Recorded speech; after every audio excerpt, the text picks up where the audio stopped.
ಜೈಲಿನಲ್ಲಿರುವ ದರ್ಶನ್ಗೆ ಒಂದು ನ್ಯಾಯ, ಇತರ ಬಂದಿಗಳಿಗೊಂದು ನ್ಯಾಯನ? ವಾರದಲ್ಲಿ 2 ದಿನ ಜೈಲು ಬಂದಿ ತನ್ನ ಸ್ನೇಹಿತರು ಹಾಗೂ ಕುಟುಂಬಸ್ಥರನ್ನ ಭೇಟಿ ಮಾಡಬಹುದು. ಅಷ್ಟೇ ಅಲ್ದಿರ ವಿಡಿಯೋ ಕಾನ್ಫರೆನ್ಸ್ ಮುಖಾಂತರವೂ ಸಹ ಜೈಲು ಬಂದಿಗಳು ವಾರದಲ್ಲಿ 2 ಬಾರಿ ಕುಟುಂಬಸ್ಥರು ಅಥವಾ ಸ್ನೇಹಿತರ ಜೊತೆ ಮಾತನಾಡಲು ಅವಕಾಶ ಇದೆ. ಆದರೆ ದರ್ಶನ್ ವಿಚಾರದಲ್ಲಿ ಇದ್ಯಾವುದು ಲೆಕ್ಕಕ್ಕೆ ಇಲ್ವಲ್ಲ ಸ್ವಾಮಿ. ಚಿತ್ರದುರ್ಗದ ರೇಣುಕಾಸ್ವಾಮಿ ಕೊಲೆ ಕೇಸ್ನಲ್ಲಿ ನಟ ದರ್ಶನ್ ಅವರು ಅರೆಸ್ಟ್ ಆಗಿದ್ದಾರೆ.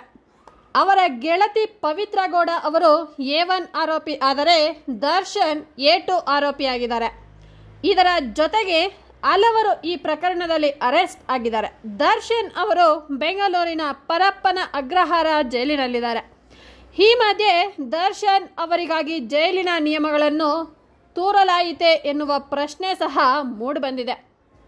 ಹೌದು, ಕಾರಾಗೃಹ ಕಾಯ್ದೆ 1894 ಸೆಕ್ಷನ್ 56ರ ಅಡಿಯಲ್ಲಿ ಓರ್ವ ಜೈಲು ಬಂದಿಯು ವಾರದಲ್ಲಿ ಒಮ್ಮೆ ಸ್ನೇಹಿತರು ಹಾಗೂ ಕುಟುಂಬಸ್ಥರನ್ನ ಭೇಟಿ ಮಾಡಬಹುದು.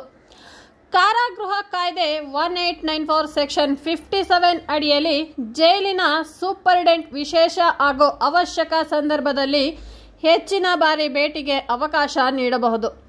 ಕಾರಾಗೃಹ ಕಾಯ್ದೆ 1894 ಸೆಕ್ಷನ್ 58ರ ಅಡಿಯಲ್ಲಿ ಜೈಲು ಬಂದಿ ಪತ್ರ ಬರೆಯಲು, ಪತ್ರ ಸ್ವೀಕರಿಸಲು ಅನುಮತಿ ಹೊಂದಿರುತ್ತಾರೆ.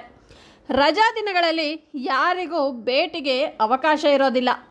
ವಾರದಲ್ಲಿ 2 ದಿನ ಜೈಲು ಬಂದಿ ತನ್ನ ಸ್ನೇಹಿತರು ಹಾಗೂ ಕುಟುಂಬಸ್ಥರನ್ನ ಭೇಟಿ ಮಾಡಬಹುದು.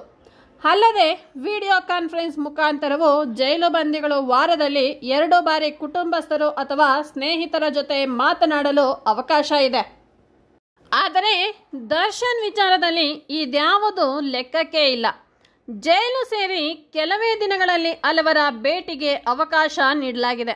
ಈಗಾಗಲೇ ಪತ್ನಿ ವಿಜಯಲಕ್ಷ್ಮಿ, ಮಗ ವಿನೇಶ್, ತಾಯಿ ಮೀನಾ ತುಗುದೀಪ, ಸೋದರ ದಿನಕರ್, ನಟ ವಿನೋದ್ ಪ್ರಭಾಕರ್, ರಕ್ಷಿತಾ ಪ್ರೇಮ್ ಭೇಟಿಗೆ ಅವಕಾಶ ನೀಡಲಾಗಿದೆ. ದರ್ಶನ್ ಅವರನ್ನ ಭೇಟಿ ಮಾಡಲು ಜೈಲು ಅಧಿಕಾರಿಗಳು ಹೀಗೆ ಅವಕಾಶ ನೀಡುತ್ತಿರುವುದು ಎಷ್ಟು ಸರಿ ಅನ್ನೋದು ಅನೇಕರ ಪ್ರಶ್ನೆಯಾಗಿದೆ.